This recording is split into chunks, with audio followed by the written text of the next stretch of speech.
Hello everyone. तो आज हम लोग स्टार्ट करने जा रहे हैं क्लास 10th का ज्योग्राफी का चैप्टर 1 जिसका नाम है रिसोर्स एंड डेवलपमेंट। इस चैप्टर को हम लोग कैसे पढ़ेंगे? इस चैप्टर को हम लोग वन शॉट में खत्म करेंगे, यानी एक ही वीडियो में आपका पूरा एनसीईआरटी कवर हो जाएगा। साथ ही इस चैप्टर को हम लोग स्लाइड वाइज एकदम कंप्लीट करेंगे। मैंने आपके लिए पूरी अच्छी तरीके से यहाँ पे स्लाइड को बनाया जिससे कि आपको समझ में भी आएगा। तो चलिए आइए हम लोग वीडियो को स्टार्ट करते हैं। अगर आप चैनल पे नए हैं तो चैनल को जरूर सब्सक्राइब करके जाइएगा, क्योंकि आगे मैं और भी वीडियोस लेके आने वाला हूं जो कि आपके बहुत काम का हो सकता है। तो चलिए, अगर वीडियो अच्छा लगे तो लाइक भी करके जाना, क्योंकि इससे क्या होगा, मुझे ही मोटिवेशन मिलेगा और साथ ही मुझे पता चलेगा कि लोगों को वीडियो पसंद में आया या नहीं। साथ ही अगर वीडियो अच्छा लगे तो कोई टॉपिक नहीं समझ में आए तो कमेंट में जरूर बताना है। क्यों? क्योंकि मैं अगर नहीं समझ में आएगा तो मैं फिर से वो टॉपिक को आपके सामने रिप्रेजेंट करूंगा जिससे कि आपको समझ में भी आ जाए। तो चलिए टाइम को वेस्ट ना करते हुए हम लोग स्टार्ट करते हैं इस चैप्टर को, क्योंकि हम लोग थोड़ा सा फनी वे से स्टार्ट करेंगे और फनीएस्ट वे से ही खत्म करेंगे। यानी इस चैप्टर को अगर पढ़ना है तो थोड़ा सा मस्ती मस्ती में कंप्लीट करेंगे, क्योंकि बोरिंग होके कितना पढ़ेंगे। आपका एकदम हार्ड तरीके के टीचर की तरह तो मैं नहीं हूं, एकदम आपको थोड़ा स्ट्रिक्टली बिहेव करके आपको पढ़ाते रहूंगा। ऐसा तो मुझे मजा भी नहीं आएगा, आपको ही मजा नहीं आएगा। तो इंटरेस्ट बना रहे इसके लिए कहीं ना कहीं थोड़ा थोड़ा बीच बीच में मस्ती भी करेंगे और चैप्टर को भी खत्म करेंगे। तो चलिए आइए वीडियो को स्टार्ट करते हैं और साथ ही हम लोग पढ़ते हैं रिसोर्स एंड डेवलपमेंट। देखिए, रिसोर्स जहां से सोर्सेज का जो हम लोग बात किया जा रहा है, यानी जो सोर्सेज हैं आसपास में जो भी हम लोगों को मिलता है, कोई भी चीज मिलता है, यानी आसपास में जो भी चीज मौजूद है हमारे, वो हम लोग रिसोर्स कहते हैं। क्लास 8 में पढ़े थे, है ना, everything available in our environment which can be used to satisfy our needs is called a resource. अगर बात किया जाए यहाँ पे डेवलपमेंट, तो रिसोर्सेज को डेवलप करने की बात की जाएगी। यानी डेवलप तब किया जा सकता है जब उसको कोई प्रॉब्लम आ सकता है या उसको और अच्छे से इनहैंस करने की बात की जाए। तो इस चैप्टर में कुछ ऐसा ही हम लोग पढ़ने वाले, एकदम बेसिक तरीके से एनसीईआरटी को कवर किया गया है। कोई टेंशन नहीं, अगर तुम्हारे पास नोट्स है नहीं है तो भी लेना देना नहीं है दिक्कत, क्योंकि मैं इसमें बेसिक नोट्स आपका बना दिया जिससे कि समझ में आ जाएगा। एकदम बेसिक तरीके से बताऊंगा, हर वो पॉइंट को बताऊंगा जो तुम्हारे काम का होगा। और आप लोग जितने भी लोग हैं चैनल को जरूर सपोर्ट कीजिए जिससे कि थोड़ा मुझे भी मोटिवेशन मिलता रहे। तो चलिए आइए, देखिए पहला रिसोर्स एंड डेवलपमेंट, तो चैप्टर आप लोग समझ गए कि किस बेसिस पे है। तो आइए हम लोग स्टार्ट करते हैं। देखिए, आप लोग के जो नोट्स हैं, जो आपका जो बुक है एनसीईआरटी का, उसमें क्लियर बताया गया रिसोर्स का डिफिनेशन। आपके टीचर्स ने भी आप लोग को लिखवाया होगा, तो कहीं ना कहीं टीचर्स ने जो लिखवाया उसको थोड़ा सा अच्छा से समझने का यहाँ ट्राई भी करते हैं। अब देखिए, रिसोर्स क्या है, रिसोर्सेज को बारे में बात की जाए, रिसोर्स होता क्या है, तो आपको पता है जो हमारे नीड्स को सेटिस्फाई करे, जो हमारे नीड्स को फुलफिल करे, यानी जो हम लोग हमारे जरूरतों को पूरा करे, वो क्या बनेगा, रिसोर्स बनेगा। लेकिन क्लास 10th में थोड़ा सा चेंज हो जाता है। क्या हो जाता है, यहां बोला जाता है everything available in our environment which can be used to satisfy our needs, लेकिन यहां पर इज कॉल्ड रिसोर्स तो नहीं लिखा हुआ है। लेकिन आगे क्या लिखा हुआ है, टेक्नोलॉजिकली एक्सेसिबल होना चाहिए, provided it is technologically accessible, economically feasible भी होना चाहिए। देखो, दो क्राइटेरिया बना दिया। थर्ड क्राइटेरिया क्या है, कल्चरली एक्सेप्टेबल होना चाहिए, तब हम उसको बोल सकते हैं रिसोर्स। इसका मतलब ये समझ में आया कि ये तीनों चीज होना चाहिए। तो आप लोग के मन में ये आ रहा होगा कि ये तीनों चीज होता क्या है आखिर। रिसोर्सेज का जो टेक्नोलॉजिकली एक्सेसिबल का बात किया जा रहा है, इकोनॉमिकली फीजिबल का बात किया जा रहा है और कल्चरली एक्सेप्टेबल, एक एक करके समझते हैं। जैसे बात करते हैं टेक्नोलॉजी एक्सेसिबल, अगर मान लो कि कुछ ऐसा रिसोर्स है, जैसे मान लेते हैं कि अभी डीजल या फ्यूल जो भी चीज है आपके पास, है ना, अगर हमारे पास हमारे पास जो एज अ प्रेजेंट टाइम में जो टेक्नोलॉजी है उसका यूज नहीं कर पा रही है, अगर उस टेक्नोलॉजी का यूज करके हम अपने नीड्स को सेटिस्फाई नहीं कर पा रहे, इट मींस वो अच्छा रिसोर्स नहीं बन पाएगा। इसका मतलब जो भी हमारे पास रिसोर्स मौजूद है उसके लिए हमारे पास एडवांस टेक्नोलॉजी होनी चाहिए, यानी उसको यूज करने का टेक्निक के साथ टेक्नोलॉजी होनी चाहिए। उसको हम लोग क्या बोल सकते हैं, टेक्नोलॉजिकली एक्सेसिबल। अच्छा, इकोनॉमिकली फीजिबल क्या है, इकोनॉमिकली फीजिबल ऐसा समझो कि बेचने वाले को भी प्रॉफिट हो और खरीदने वाले को भी लॉस ना हो। यानी जब बेचा जाए उस रिसोर्सेज को, तो बेच जो रहा है उसको भी प्रॉफिट थोड़ा बहुत हो जाए, साथ ही जो खरीद रहा है कस्टमर, तो उसको ऐसा ना लगे कि हाँ मैं तो अफोर्ड ही नहीं कर सकता। इट मींस वो एक अच्छा रिसोर्स तब बन पाएगा जब सारे लोग बेचे तो प्रॉफिट भी हो और जो खरीद रहा है उसको ज्यादा प्रॉब्लम भी ना फेस करना पड़े। इसका मतलब वो अफोर्ड भी अच्छी तरीके से कर पाए। It means economically feasible. अब कल्चरली एक्सेप्टेबल, अब मान लेते हैं कि आज का जो टाइम पीरियड है, आज का जो सोसाइटी है, आज का जो कल्चर है, ये सोसाइटी किसी चीज को एकदम निगलेक्ट कर दे कि नहीं इस चीज को हम नहीं मानेंगे, इस रिसोर्सेज को हम बैन करते हैं, इसको हम यूज नहीं करना चाहते, तो क्या बन जाएगा, वो कल्चरली एक्सेप्टेबल नहीं कहलाएगा। इसका मतलब जैसे ये पेन है, ये पेन को आज सोसाइटी बैन कर देगी, बैन कर देगी तो इट मींस क्या होगा, ये रिसोर्स कल्चरली एक्सेप्टेबल नहीं कहलाएगा। सोसाइटी इसको नहीं मान रही, सोसाइटी इसको रिसोर्स नहीं मान रही। क्यों? हो सकता है उस सोसाइटी का उससे लेना देना ना हो सकता है कि वो सोसाइटी के ऊपर निगेटिव इंपैक्ट डाल रहा हो, तो वो एक अच्छा रिसोर्स नहीं बन पाएगा। तो समझ में आ गया होगा, अगर समझ में आ गया तो प्लीज बता देना किसमें, कमेंट बॉक्स में, कि समझ में आया या नहीं। चलते अब नेक्स्ट स्लाइड की तरफ बढ़ते हैं। नेक्स्ट स्लाइड में क्या है, नेक्स्ट स्लाइड में एकदम क्लियर सा तुम्हारे एनसीईआरटी में फर्स्ट ही पेज में दिया हुआ है, रिसोर्सेज को क्लासिफाई किया गया। मैंने यहाँ थोड़ा कलरफुल डिजाइन वे में कर दिया और कुछ नया नहीं किया। तो यहाँ पे क्या, रिसोर्सेज, यहाँ पे रिसोर्सेज को दो पार्ट में डिवाइड किया गया है। पहला है नेचुरल, दूसरा है ह्यूमन। यानी नेचर, इकोलॉजी, जो नेचुरल चीजें हैं वो सारे नेचुरल रिसोर्सेज के अंदर आते हैं। साथ ही हम लोग भी एक क्या है, ह्यूमन रिसोर्स। तो आप लोग ये भी सोच सकते हैं हम लोग भी तो नेचर के ही अंदर आते हैं, नहीं, हम लोगों ने भी बहुत सारी चीजों को बनाया, इसलिए हम लोगों ने ह्यूमन को थोड़ा सा अलग रखा है और कुछ नहीं। बस ध्यान में ये रखना है कि नेचुरल रिसोर्स अलग है और ह्यूमन रिसोर्स अलग है।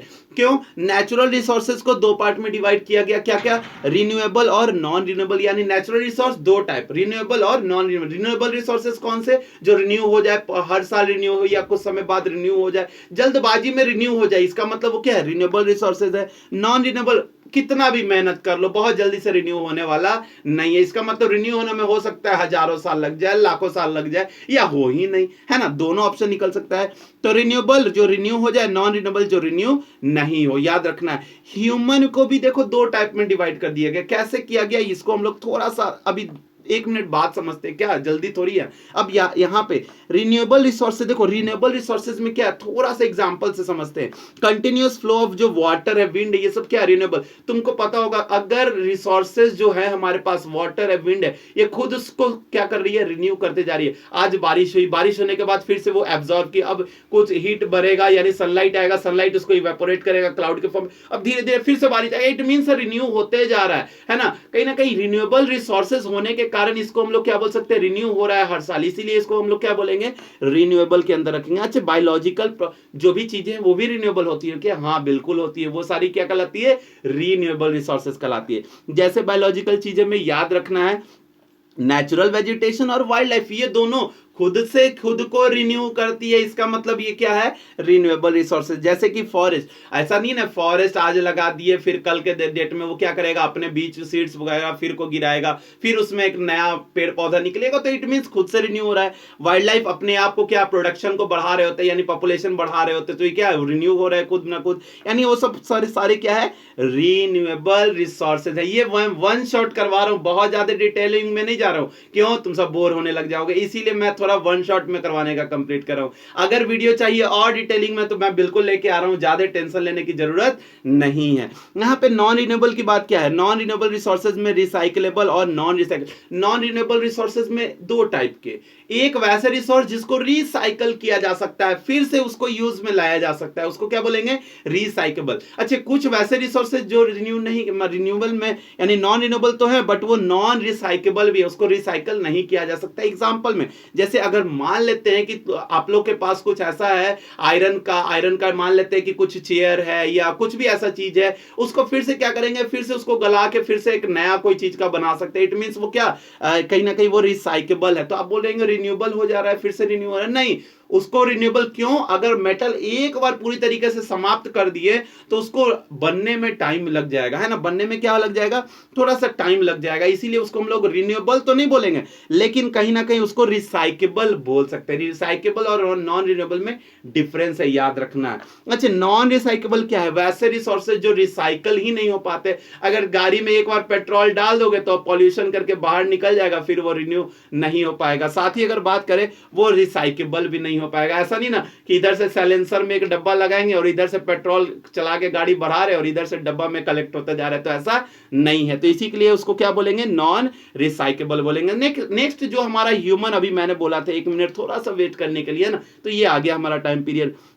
ह्यूमन को भी कितने पार्ट में, दो पार्ट में डिवाइड किया गया। पहला पार्ट है स्ट्रक्चर्स एंड इंस्टीट्यूशन। जैसे मान लेते हैं कि जो हमारे ह्यूमन बींग्स हैं उन्होंने भी बहुत सारी चीज को बनाया, बिल्डिंग्स बनाया, ब्लॉक्स बनाया, जो भी ओवर ब्रिज बनाया, बहुत सारे ट्रक बस, बहुत सारे चीजों को बनाया। इट मीन्स, और इंस्टीट्यूशंस भी बनाए, गवर्नमेंट बनाए, गवर्नमेंट के ऑफिसेस बनाए, पुलिस स्टेशन बनाए, ये सारे चीजों को बनाया, यानी एक गवर्नमेंट का सिस्टम भी बनाया। ये सारे चीजों, यानी ये भी एक ऐसा क्या है, रिसोर्सेज के अंदर ही आता है। शायद क्वांटिटी और क्वालिटी का बात अगर कर रहे हैं तो क्वांटिटी, अगर ह्यूमन बीइंग अच्छे क्वांटिटी में हो, बहुत बड़ी मात्रा में हो, यानी वो भी एक अच्छा रिसोर्स बनेगा। लेकिन उसके अंदर और अच्छा रिसोर्स बन जाएगा जब उसके अंदर क्वालिटी डेवलप हो जाएंगे, स्किल्स हो जाएंगे, बहुत अच्छा हेल्दी रहेगा, है ना, एक अच्छा, मतलब बिना प्रॉब्लम्स के वो जिंदा रह रहा है ना, तो कहीं ना कहीं वो क्या कहलाएगा, क्वांटिटी के साथ क्वालिटी भी कहलाएगा, वो एक अच्छा रिसोर्स बन पाएगा। जैसे कि आप देखिए स्ट्रक्चर्स में, देखिए गवर्नमेंट का डिपार्टमेंट हो गया, लीगल ऑर्गेनाइजेशन हो गया, ये क्या हो गए, स्ट्रक्चर्स एंड इंस्टीट्यूशंस में आ गए। मैंने थोड़ा सा यहां लिख दिया है।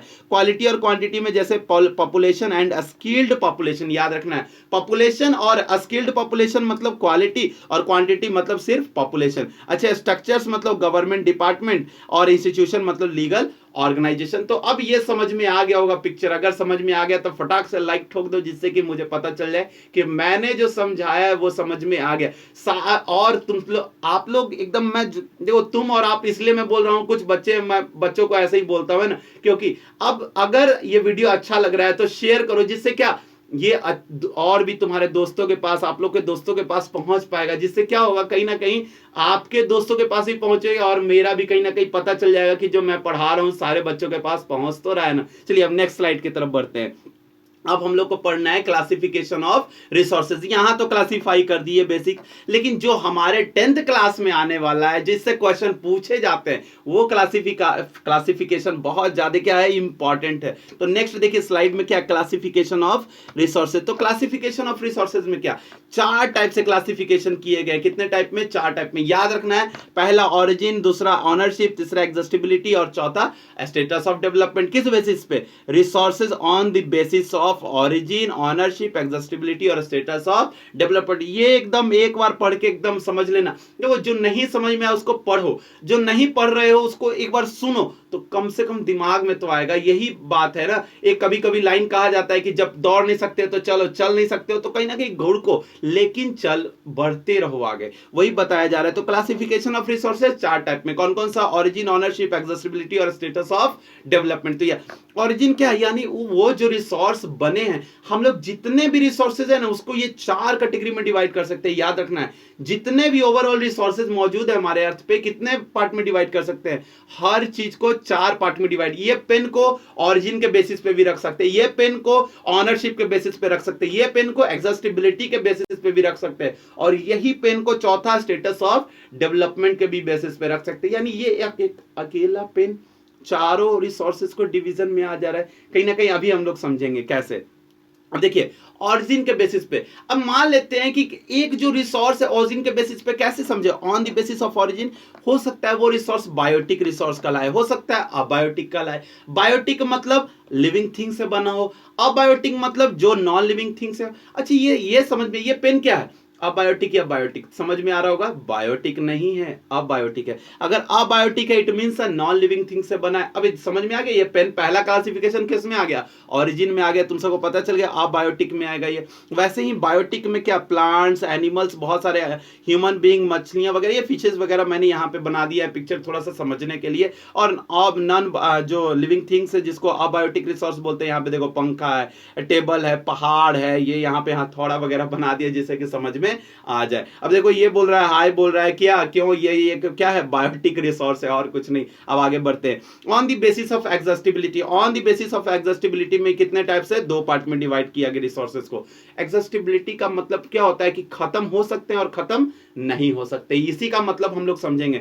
एक ऐसे रिसोर्स जो रिन्यूएबल रिसोर्सेज हैं, एक ऐसे रिसोर्सेज जो नॉन रिन्यूएबल है। अच्छा, जो रिन्यूएबल है वो खत्म नहीं होने वाले हैं, जो नॉन रिन्यूएबल है वो खत्म हो सकते हैं। रिन्यूएबल नहीं खत्म होंगे, नॉन रिन्यूएबल खत्म हो सकते हैं। तो एकदम माइंड में ये बैठा लेना है। एग्जॉस्टिबिलिटी, एग्जिस्टेबिलिटी याद रखना है, एग्जस्ट हो सकता है, खत्म हो सकता है, ये ध्यान में रखना है। तो कुछ ऐसे रिसोर्स खत्म हो सकते हैं, कुछ ऐसे रिसोर्स खत्म नहीं हो सकते। तो याद रखना रिन्यूएबल रिसोर्सेज में एग्जाम्पल में the resource which can renew कर रहे हैं वो खुद को, reproduce by the physical, chemical और मैकेनिकल प्रोसेस।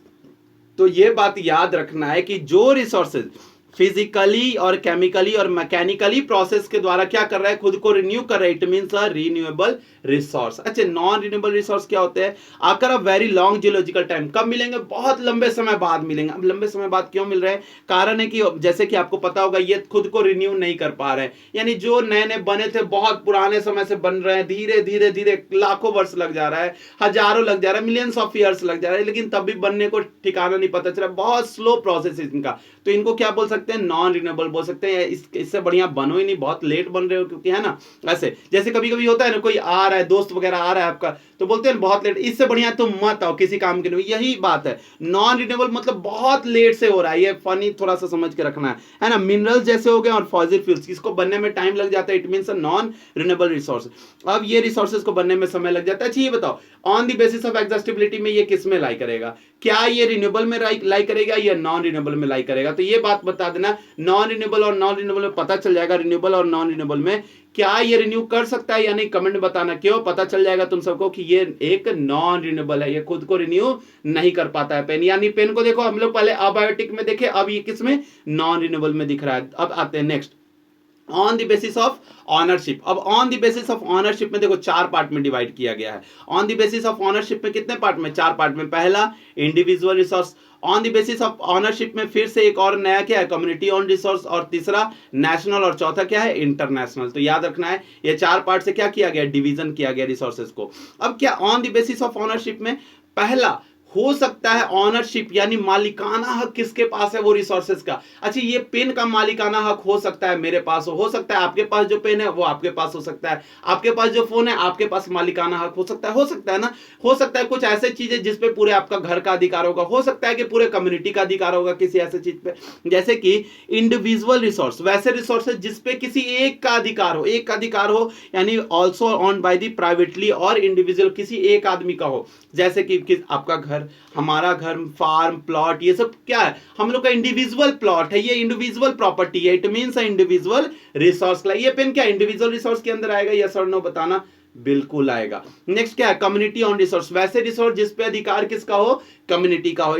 वैसे रिसोर्स जो और एक्सेस कर पाए और the member of the community, वो सारे जो कम्युनिटी के मेंबर है वो सारे क्या कर पाए? रिसोर्स को, उसको एक्सेस कर पाए। जैसे कि कहीं जाते हो घूमने, पिकनिक का स्पॉट, ये सारा चीज क्या है? Community on resources. Public park जाते हो ना, पब्लिक पार्क वगैरह में, तो वहां क्या है? Community on resources. Play ground खेलने जाते हो, कोई भी आ जाते खेले, हम भी खेलेंगे, इट मींस क्या है? कम्युनिटी ऑन रिसोर्सेज है।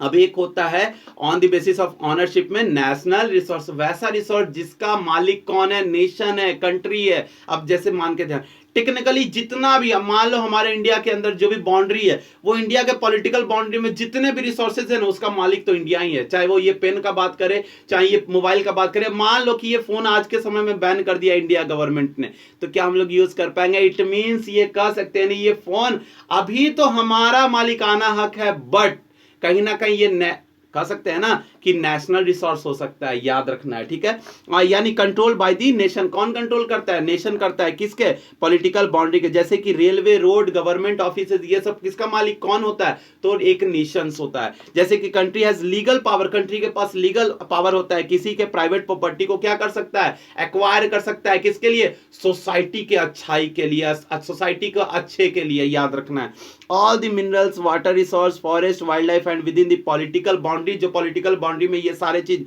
पढ़ रहे हैं। और ओशियनिक एरिया कब तक? 12 नॉटिकल माइल तक। याद रखना, ओशियनिक एरिया कब तक? 12 नॉटिकल माइल। यानी 12 नॉटिकल माइल मतलब ये नॉटिकल माइल जो है ना, कहीं ना कहीं जो ओशियनिक डिस्टेंस को मेजर करने का एक बहुत अच्छा यूनिट है, क्या? Nautical mile. तो याद रखना है 12 नॉटिकल माइल्स तक में जो भी एरिया पड़ेगा पॉलिटिकल बाउंड्री, वहां तक इंडिया का, यानी जो भी उस 12 नॉटिकल, जैसे मान लेते हैं ये इंडिया का, और 12 नॉटिकल माइल ये चारों तरफ जो ऐसे पड़ेगा ना, वो पूरा इंडिया का उस पर अधिकार होगा। तो याद रखना है तुम सबको, उसको क्या बोलेंगे? नेशनल रिसोर्स बोलेंगे। तो याद हो गया होगा। मैं भी चलते अब नेक्स्ट स्लाइड की तरफ। ऑन द बेसिस ऑफ, अब क्या है ऑनरशिप में? International resource. एकदम समझ में आ गया होगा। जब 12 नॉटिकल माइल तक हमारा रिसोर्स, तो 12 नॉटिकल माइल के बाद किसका रिसोर्स होगा? तो याद रखना है नॉर्मली कि देयर आर इंटरनेशनल इंस्टीट्यूशन, वैसे रिसोर्स जिनका जो रेगुलेट कर रहे हैं, वैसे रिसोर्स जो रेगुलेट कर रहे हैं कौन? इंटरनेशनल इंस्टीट्यूशन, जैसे कि oceanic area beyond the 200 nautical mile, यानी मान लेते हैं ये हमारा इंडिया है, इससे 200 नॉटिकल माइल तक जाएंगे, 200 नॉटिकल माइल। अब 200 नॉटिकल माइल तक गए, पता चला कि इसके बाद जो भी चीजें मिलेगी, अब मान के चलते यहाँ पे फॉसिल फ्यूल मिल गया, तो उस पर अधिकार किसका होगा? कब? जब 200 नॉटिकल माइल के बाद, तो कहीं ना कहीं एक इंटरनेशनल रिसोर्स बन जाएगा और उस पर कहीं ना कहीं इंटरनेशनल इंस्टीट्यूशन का अधिकार होगा। अब मान लेते हैं इंडिविजुअल कंट्री का वो नहीं हो सकता है कभी भी, क्यों? क्योंकि वो एक इंटरनेशनल इंस्टीट्यूशन का क्या अधिकार होगा। ये समझ में आ गया होगा? अगर समझ में आ गया तो कमेंट में बताते जाना कौन सा टॉपिक नहीं समझ में आएगा, जिससे कि मेरे पास भी तो मैसेज आएगा ना, समझ में आएगा कि हाँ आप लोग को कौन सा ऐसा टॉपिक है जो समझ में नहीं आया, मैं समझा नहीं पाया, तो उसको और अच्छे से मक्खन मलाई लगा के उसको क्या करूंगा? समझाऊंगा। Next, on the basis of status of development. देखो स्टेटस ऑफ डेवलपमेंट के अकॉर्डिंग 4 पार्ट में डिवाइड कर दिया गया। On the basis of ownership में कितने? 4 पार्ट में। On the basis of status of development में भी 4 टाइप में। अच्छा, नेक्स्ट वाला भी समझेंगे आगे अगले टॉपिक में। अब क्या बोल रहा है? On the basis of status of development, इसमें कितने पार्ट में? 4। अब स्टेटस ऑफ डेवलपमेंट वैसे रिसोर्सेज जिनके पास हो सकता है कोई डेवलप हो गया, कोई नहीं हुआ, ऐसा कुछ है, ठीक है ना? तो वैसा रिसोर्स जो पोटेंशियल रिसोर्स, कुछ रिसोर्स है डेवलप्ड, स्टॉक और रिजर्व, तो एक एक करके समझते हैं, ठीक है? अब देखिए पोटेंशियल रिसोर्स क्या कहलाएगा? ये किसमें है? स्टेटस ऑफ डेवलपमेंट में है, ठीक है? पार्ट है किसका? स्टेटस ऑफ डेवलपमेंट का, ये 4।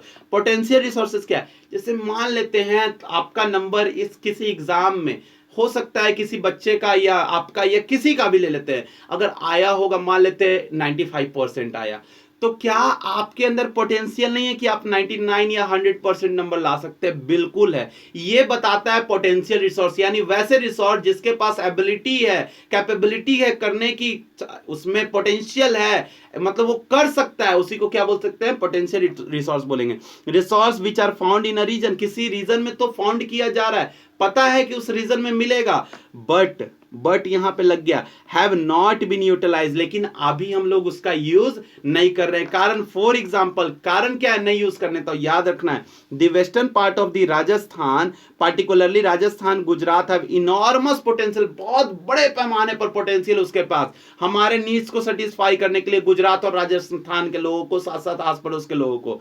साथ ही डेवलपमेंट किस चीज का? विंड और सोलर एनर्जी का उसके पास क्या है? पोटेंशियल बड़े पैमाने पे, but for this have not been properly develop, यानी आज के समय में वो बहुत अच्छा डेवलप नहीं है। कारण क्या है? हमारे पास उतना इकोनॉमिकली फिट नहीं है, जिससे के कारण हम लोग, यानी हमारे पास उतना अच्छा, अभी बहुत अच्छा हमारा इकोनॉमी है, जिससे कि वहां पे पैसे को लगा के उस रिसोर्सेज को यूज किया जा सकता है। इसका मतलब अभी हमको पता है कि वैसे हमारे पास जो रिसोर्सेज है उसका यूज करके हम अपने नीड्स को तो सेटिस्फाई कर सकते हैं, बट कहीं ना कहीं हमारे पास उतने अमाउंट में पैसे नहीं है कि हम लोग उसको यूज कर पाए। जैसे मान लेते हैं आपके पॉकेट में 100 रुपया है और 100 रुपया में आपको पता है कि 100 रुपया में हम इस चीज को खरीद सकते हैं, ये कॉपी है 60 रुपीज का मिल रहा है तो उसको परचेज कर सकते हैं, नॉर्मली ये आपको पता है। बट आप को पता है कि ये जो 100 रुपया है मुझे और किसी काम में लगाना है, यानी हमारे पास जो पैसे है उसको कहीं और यूटिलाइज करना है, हमको पता है कि वो खरीद सकता हूं, बट नहीं, पोटेंशियल तो है बट नहीं कर सकता हूं। रीजन, हमारे पास अभी उतने पैसे नहीं है,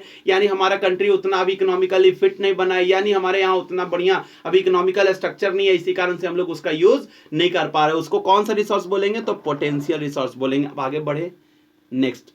अब डेवलप्ड रिसोर्सेज क्या होगा? डेवलप्ड रिसोर्सेज वैसा रिसोर्स जिसको डेवलप किया जा चुका है, अब उसमें कुछ नहीं बचा, ऐसा समझ लो कि जितना था उसमें यूज करना था यूज कर लिया, अब उसमें कुछ नहीं बचा फालतू।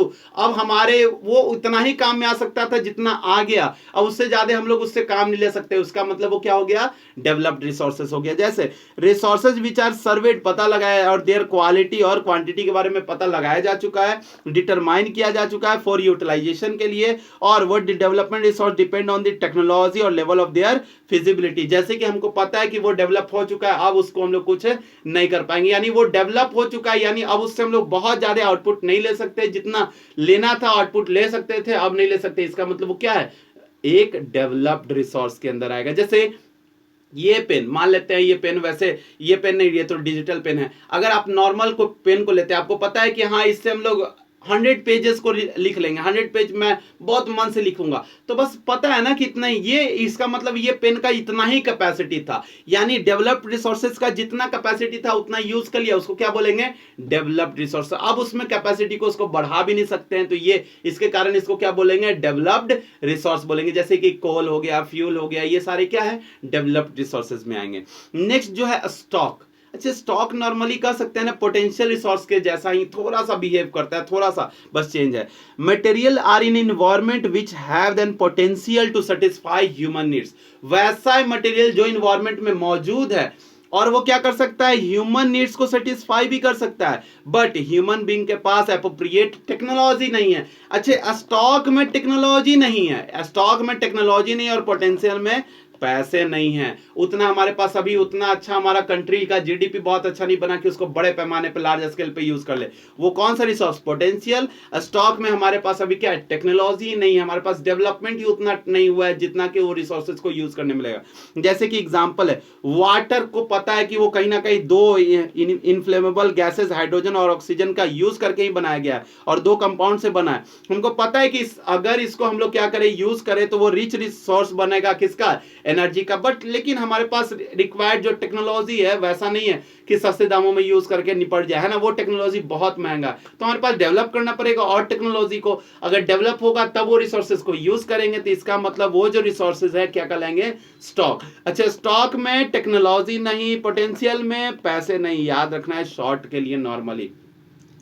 रिजर्व अब आते हैं, रिजर्व ये थोड़ा सा पढ़ लेना, थोड़ा सा काम देगा। मैं इन वन शॉट ले रहा हूं इसलिए ज्यादा एक्सप्लेन नहीं कर रहा हूं, मैं हर वो पॉइंट को समझाते जा रहा हूं जो आप लोगों के काम का है। और थोड़ा सा मैं नेक्स्ट वीडियो एक और लेके आऊंगा जिसमें बड़े पैमाने पर उसमें लेक्चर के तरीके से समझाऊंगा, पार्ट वाइज समझाऊंगा, समझ में आएगा, एक एक पॉइंट समझ में आएगा। लेकिन जब तक वन शॉट ये एग्जाम के लिए भी काम देगा और शायद अगर तुमको रिवाइज करना है ये चैप्टर तो एकदम इजीएस्ट वे में क्या हो जाएगा, रिवाइज हो जाएगा।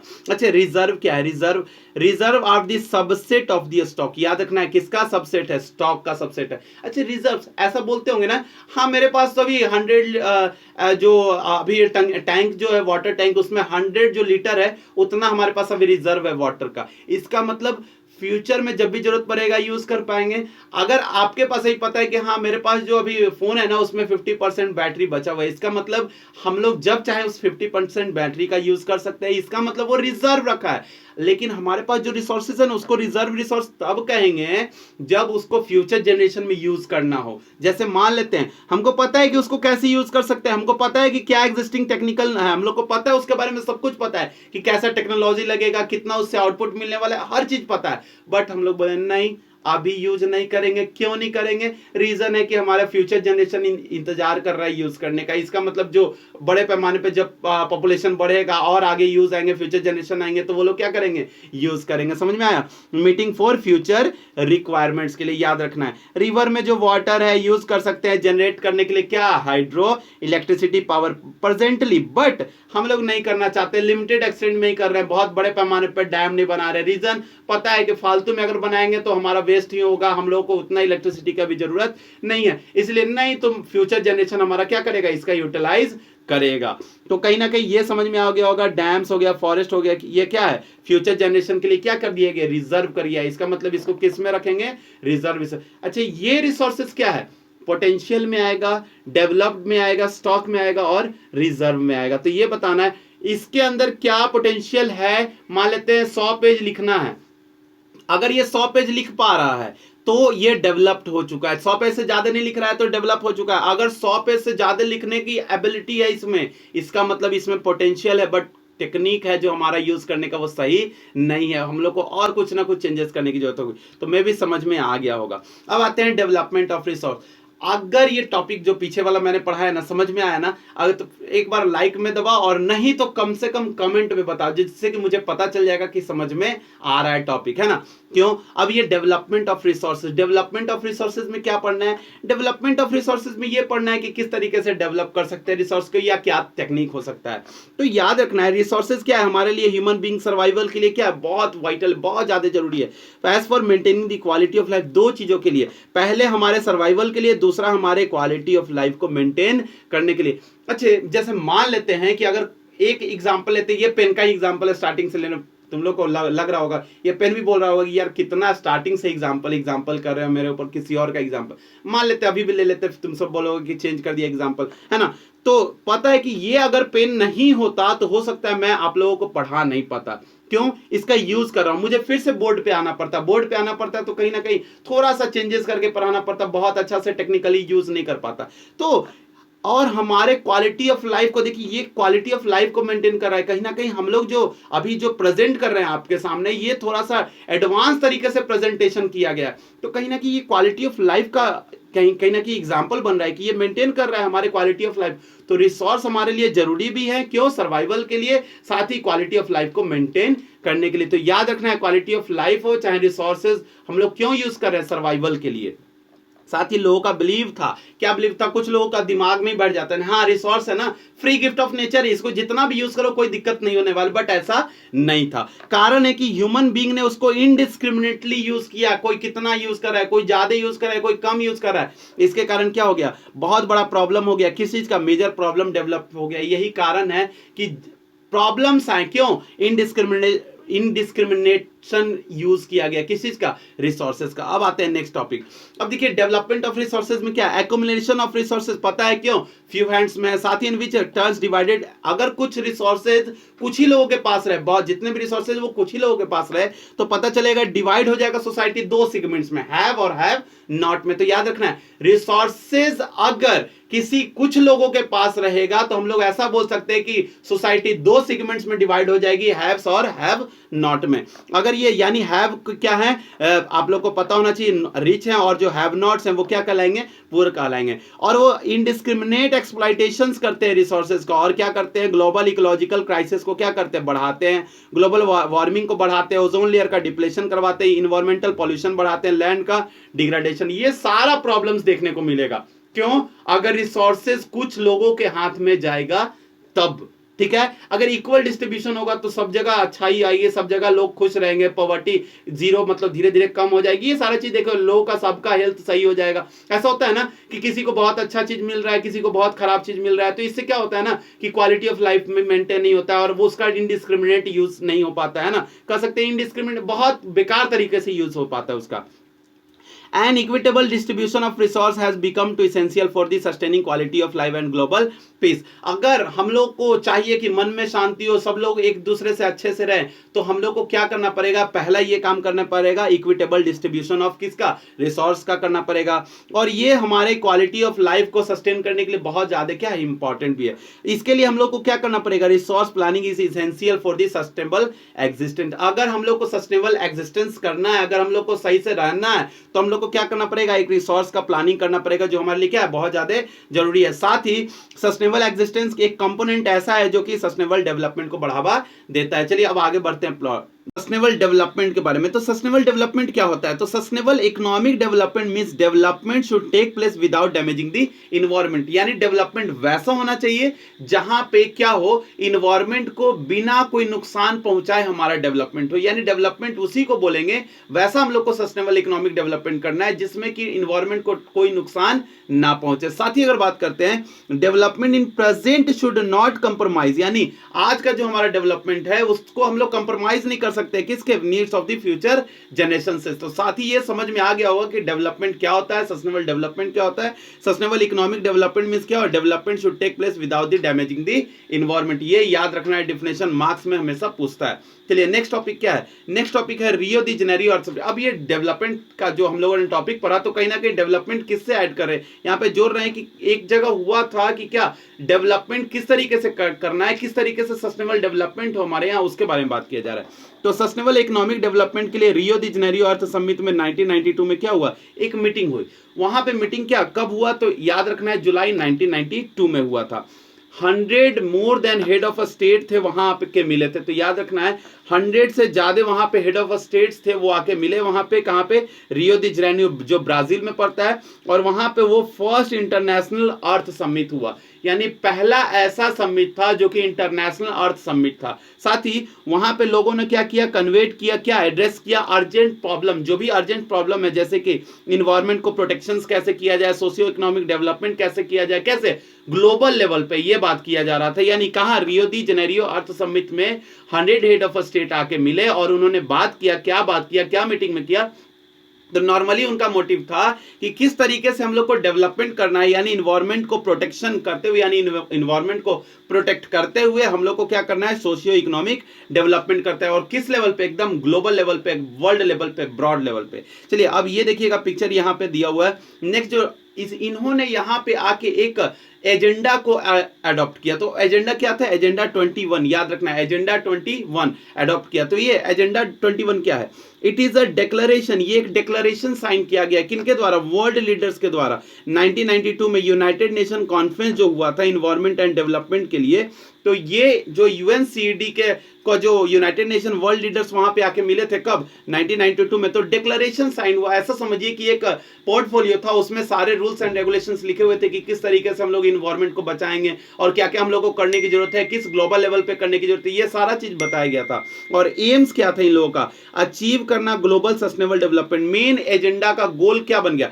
एजेंडा 21 का मेन एम क्या है, तो याद रखना है ग्लोबल सस्टेनेबल डेवलपमेंट को अचीव करना। मेन एजेंडा 21 का यही क्या है, मेन मोटिव है। साथ ही it is an agenda to combat environmental damage, poverty, disease through global cooperation on common interest, mutual needs and share the responsibility. याद रखना है, ये इन लोगों का कहना है कि एजेंडा हम लोग इस तरीके से बनाएं और साथ ही इन्वायरमेंट को डैमेज होने से बचाएं, पॉवर्टी ना आए, डिजीज ना आए, ग्लोबल कॉपरेशन को इस तरीके से करे कि म्यूचुअल मतलब नीड्स, यानी लोगों को एक दूसरे का जो जरूरत है उनको भी पूरा हो। अगर किसी कंट्री के ऊपर प्रॉब्लम्स आए तो सब लोग मिलकर क्या करे, उसका सामना करे। यानी एजेंडा 21 में इसके लिए भी क्या किया था, बात किया गया था, इसलिए भी डिक्लेरेशन साइन की गई थी। चलिए अब नेक्स्ट जो पॉइंट है, जब ये सारा हो गया तो किस तरीके से रिसोर्स का प्लानिंग किया जाए ये समझते हैं हम लोग। रिसोर्स का प्लानिंग क्या होता है, सबसे पहले ये समझिए रिसोर्स प्लानिंग क्या होता है और क्यों करें हम लोग रिसोर्स का प्लानिंग। तो सबसे पहले ये देखिए रिसोर्स प्लानिंग क्या होता है, तो वाई हम लोग सबसे पहले पढ़ेंगे। देखिए वाई में आंसर आपको मिल रहा होगा, effect efficiently use of resource achieve goals. याद रखना है रिसोर्स प्लानिंग बिकॉज क्या करना है, हम लोग को एक इफिशिएंट यूज करना है, किस चीज का, रिसोर्स का, ये हम लोग का गोल होना चाहिए। तो ये मेन रिसोर्स प्लानिंग का मकसद यही है। अच्छा रिसोर्स प्लानिंग होता क्या है, तो resource planning is the widely accepted strategy for judicious use of resource. यानी रिसोर्स को यूज तो करे बट ऐसा नहीं कि एकदम वाटर का यूज करे तो वाटर को बहाया जा रहा है, वेस्ट किए जा रहे, एक रिस्ट्रिक्शंस होना चाहिए, जुडिशियस यूज उस पर कहीं ना कहीं एक जुडिशियली कहीं ना कहीं एक स्ट्रेटेजी बनानी होगी जहां पे लोगों को रोक टोक का कहा जा सका। और साथ ही ये इफिशिएंट यूज में देखिए and balancing the use of resource the national और स्टेट और लोकल लेवल पे। तो याद रखना है बैलेंस करना है यूज ऑफ रिसोर्स को किस लेवल पे, नेशनल लेवल पे, स्टेट लेवल पे और लोकल लेवल पे। इसी को क्या कहेंगे, रिसोर्स प्लानिंग कहेंगे। तो क्यों, क्या, और आपको पता चल गया हो कि क्या होता है रिसोर्स प्लानिंग। ये देखिएगा मैंने यहाँ पे कुछ पिक्चर दिया, एकदम इक्वालिटी में रखना है। रिसोर्स प्लानिंग इस तरीके से हो कि सब लोगों को मिले, ऐसा ना हो कि और कोई लोग के पास बहुत ज्यादा मिल गया, किसी के पास बहुत कम मिल गया, तो वो लोग क्या करेंगे, मिसयूज करेंगे, है ना। तो ये रिसोर्स प्लानिंग में ये ध्यान रखना है कि कोई भी रिसोर्स प्लानिंग को मिसयूज ना कर पाए। अब देखिए नेक्स्ट पॉइंट क्या है, कुछ ऐसे रीजन्स है हमारे इंडिया में, आपको भी पता होंगे, जहां पे सर्टेन टाइप्स ऑफ रिसोर्सेज बहुत ज्यादा मिल रहे हैं, कुछ सर्टेन टाइप्स ऑफ रीजन में बहुत ज्यादा रिसोर्सेज मिल रहे हैं, कहीं पे बहुत कम मिल रहे हैं। तो आइए समझते हैं। देखिए कुछ रीजन्स ऐसे जहां पे रिसोर्स की डिफिशियंट है और कुछ रीजन ऐसे हैं जहां पे रिसोर्स बड़े पैमाने पे भरे हुए हैं। जैसे कि आते एग्जाम्पल में the state of Jharkhand, Chhattisgarh, Madhya Pradesh और रिच मिनरल्स, वहां पे मिनरल्स बहुत बड़े पैमाने पे मिलेगा, कोल डिपॉजिट मिलेगा, ये वाला रीजन में। तो कहीं ना कहीं ये वाला जो रीजन है वो क्या बता रहा है कि यहाँ पे तो क्या रिसोर्सेज की भरमार है, यानी रिसोर्सेज भरे पड़े हैं। बट आप कहीं अरुणाचल प्रदेश में चले जाइए, आप चले जाइए राजस्थान में, आप चले जाइए कोल्ड डेजर्ट जो लद्दाख है, ये सब जगह चले जाइए तो बिल्कुल डिफरेंट मिलेगा। कैसे, अरुणाचल प्रदेश में आप जाएंगे तो पता चलेगा वहां का वाटर का जरूरत एकदम वाटर बड़े पैमाने पे मिल रहा है, यानी इतना पानी है वहां पे कि कोई दिक्कत नहीं है। यानी लेकिन दिक्कत किस चीज की, इंफ्रास्ट्रक्चर की वहां पे कमी है। तो पानी का तो जरूरत वो लोग पूरा करते हैं बट इंफ्रास्ट्रक्चर उनके पास नहीं है। लेकिन अगर राजस्थान वाले एरिया में जाएंगे तो पता चलेगा सोलर और विंड एनर्जी का बहुत सारे लैक ऑफ कह सकते हैं कि रिसोर्सेज किस चीज का, वाटर रिसोर्सेज का, बट विंड और सोलर एनर्जी का भरमार है, यानी भरा पड़ा है, वहां पे जाके यूज किया जा सकता है क्योंकि वो एरिया ही वैसा है कि गर्म क्षेत्र है, सोलर बहुत अच्छा, सनलाइट बहुत अच्छा फोकस पड़ता है वहां पे। दूसरी बात उधर से गर्म हवाएं उठती है, चलती है, तो ये उनके लिए क्या है, पॉजिटिव फैक्टर है। लेकिन वहां पे दिक्कत क्या है, वाटर की कमी है। तो कुछ ऐसे रिसोर्सेज है जहां पे रिसोर्सेज कहीं पे कुछ ऐसा resource sufficient type certain types of resources resources बहुत बड़े पैमाने पे मौजूद है और कहीं पे कम है। और जैसे कि कोल्ड डेजर्ट वाला जो लद्दाख है, यहाँ पे जाइएगा तो ये कहीं ना पूरे कंट्री से आइसोलेटेड है, एकदम बहुत अलग दूर जाके बसा हुआ। अब देखिए, आप अगर इंडिया में, तो इंडिया में किसी स्टेट में मान लेते हैं, बिहार में, यूपी है, झारखंड है, किसी रीजन में। अब इस रीजन से आप देखिए लद्दाख एकदम बिल्कुल एकदम अलग क्षेत्र में है, वहां का सारा चीज चेंज बिल्कुल आपको दिखेगा। कैसे? रिच हेरिटेज कल्चरल, मतलब वहां पे कल्चर बिल्कुल ट्रेंड्स अलग दिखेगा, कहीं ना कहीं एक हेरिटेज साइट है, वहां पे लोग घूमने जाते हैं, कहीं ना कहीं वहां का एक अलग इन्वायरमेंट है। साथ ही अगर बात करें, वाटर का डिफिशियंट मिलने को दिखता है। अब आप बोल रहे हैं कि गंगा नदी, ये ब्रह्मपुत्र और कहीं ना कहीं इंडस उधर से ही निकलती है, तो ऐसा नहीं है, मतलब हर जगह वहां पे पानी तो नहीं मिलेगा ना, कहीं ना कहीं जो वाटर है भी उस एरिया में, तो कहीं ना कहीं सॉलिड फॉर्म में, बर्फ के फॉर्म में जमे हुए, तो कहीं ना कह सकते हैं कि पीने का जो पानी का थोड़ा सा दिक्कत मिलता है, deficient in water and infrastructure की और कुछ मिनरल्स की। तो ऐसा कहा जा सकता है कि कुछ रीजन में रिसोर्सेज बड़े पड़े हैं, कुछ रीजन में कम है। तो इसका क्या इम्पैक्ट इफेक्ट पड़ेगा? तो कुछ रिसोर्सेज वैसे होते हैं जो डेवलप करने के बाद उस रीजन को डेवलप अगर करे तो रिसोर्सेज के कारण भी डेवलप नहीं किया जा सकता है। जैसे कि आप लोग दिल्ली वाला रीजन देखिए, दिल्ली में रिसोर्सेज की कमी है, बट वहां पे देखिएगा बड़े पैमाने पे इंफ्रास्ट्रक्चर है, यानी बहुत ज्यादा डेवलपमेंट देखने को मिलता है। अरुणाचल प्रदेश में वही उल्टा देखने को मिलता है, राजस्थान में ठीक उल्टा देखने को मिलता है। मुंबई वाले एरिया में जाइए तो रिसोर्सेज बड़े पड़े नहीं है, लेकिन वहां पे डेवलपमेंट इंफ्रास्ट्रक्चर बहुत अच्छा है। तो कहीं ना कहीं ऐसा भी हो सकता है कि रिसोर्सेज किसी रीजन में बहुत कम है, किसी में ज्यादा है। तो ये बात ध्यान रखना है। रिसोर्स प्लानिंग हमारे इंडिया में कैसे होता है, यानी हमारे इंडिया जो है किस तरीके से रिसोर्स को प्लान करता है, या हमारे इंडिया को किस तरीके से रिसोर्स की प्लानिंग करनी चाहिए। देखिए, सबसे पहले अगर बात करें तो इसमें 3 स्टेप को वैरी करना है। तो पहला स्टेप आपको ये दिख रहा होगा, दूसरा ये दिख रहा होगा और तीसरा ये दिख रहा होगा। देखिए, पहला में क्या बोल रहा है, पहला स्टेप क्या है? Identify resource planning. इंडिया में सबसे पहले हम लोग क्या करेंगे, रिसोर्सेज को आइडेंटिफिकेशन करेंगे, साथ ही inventory of the resource across the region of the country. याद रखना है कि जो भी हमारे कंट्री में रीजन है वहां पे आइडेंटिफाई करेंगे, उसके इन्वेंट्री यानी कितना मौजूद है। साथ ही बात करें, उसमें सर्वे करेंगे, मैपिंग करेंगे, क्वालिटी के बारे में और क्वांटिटी के बारे में पता लगाएंगे, एस्टिमेट बताएंगे, और साथ ही मेजर करेंगे कि वो रिसोर्स किस तरीके का है और किस टाइप से। ये सारा चीज करने के बाद ये पहला प्लानिंग का है, यानी identification and inventory of the resource across the region of the country, ये याद रखना है। सेकंड में क्या बोल रहा है, सेकंड जो प्लानिंग का है, involve the planning of the structure and involve with the appropriate technology. ये सारे को, अब पहला तो हम लोग ये देख लिए कि किस तरीके का हमारे पास रिसोर्स है, पता लगा लिए कि कितने क्वांटिटी का है, ये भी पता लगा लीजिए कि उसका क्वालिटी कैसा है। ये सारा चीज पता लगाने के बाद हम लोग को सेकंड स्टेप पे ये करना होता है कि हमारे पास उस रिसोर्स के अकॉर्डिंग अवेलेबल टेक्नोलॉजी आज प्रेजेंट टाइम में है या नहीं है। अगर नहीं है तो उस तरीके का टेक्नोलॉजी को डेवलप करेंगे। ठीक है, दिमाग में चला गया होगा। एप्रोप्रिएट टेक्नोलॉजी के बारे में सोचेंगे और स्किल्स, लोगों को सोचेंगे कि आज का जो लोग हैं क्या उनके पास वैसा स्किल्स है, क्या हमारे पास वैसा इंस्टीट्यूशंस है, और उसको अगर नहीं है तो उसको इंप्लीमेंट करेंगे, अगर है तो इंप्लीमेंट करके क्या करेंगे, रिसोर्स को प्लान डेवलपमेंट एक प्लान बनाएंगे। और ये यानी रिसोर्स डेवलपमेंट प्लान में पहला आइडेंटिफिकेशन करेंगे, सेकंड नहीं उसके अकॉर्डिंग टेक्नोलॉजी के बारे में और स्किल्स और इंस्टीट्यूशन के बारे में देखेंगे कि क्या हमारे पास है या नहीं, अगर है नहीं तो क्या करेंगे, उसको बनाएंगे।